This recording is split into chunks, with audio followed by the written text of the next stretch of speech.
అరెస్టైన YCP మాజీ MLA Pinnelli రామకృష్ణారెడ్డికి న్యాయస్థానం 14 రోజుల రిమాండ్ విధించింది.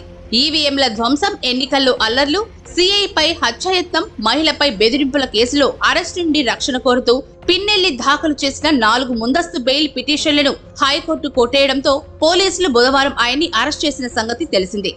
నరసరావుపేటలోని ఎస్పీ కార్యాలయానికి ఆయన్ని తీసుకెళ్లిన పోలీసులు అక్కడి నుంచి ప్రభుత్వాసుపత్రికి తరలించి వైద్య పరీక్షలు నిర్వహించారు.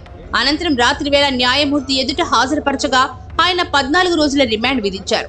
దీంతో రామకృష్ణారెడ్డిని నెల్లూరులోని కేంద్ర కారాగారానికి తరలించారు.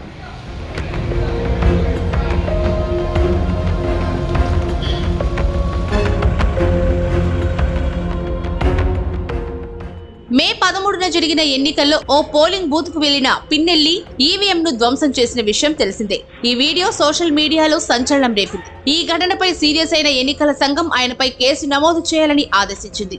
ఈసీ ఆదేశాల మేరకు పోలీసులు పిన్నెల్లిపై కేసు నమోదు చేసి అరెస్ట్ చేసేందుకు ప్రయత్నించగా దాదాపు వారం రోజుల పాటు పరారీలో తప్పించుకుని తిరిగారు.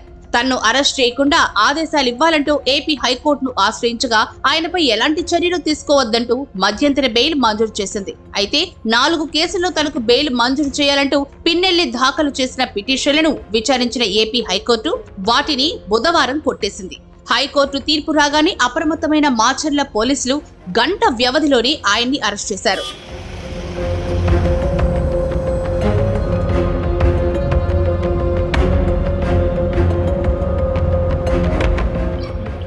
ఎన్నికల పోలింగ్ రోజు పాల్వాయి గేట్ పోలింగ్ బూత్ లో పిన్నెల్లి రామకృష్ణారెడ్డి ఈవీఎం ను బద్దలు కొట్టడంతో పాటు అడ్డుకోపోయిన తెలుగుదేశం పార్టీ ఏజెంట్ నంబూరి శేషగిరిరావుపై దాడి చేసి హత్యాయత్నానికి పాల్పడ్డారు. దీనిపై ప్రశ్నించిన చెరుకూరి నాగ శిరోమణి అనే మహిళను దుర్భాషలాడి బెదిరించారు.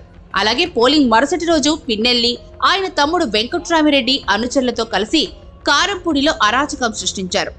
సిఐటిపి నారాయణ స్వామిపై దాడి చేసి గాయపరిచారు. వీటన్నిటి మీద పోలీసులు కేసు నమోదు చేశారు.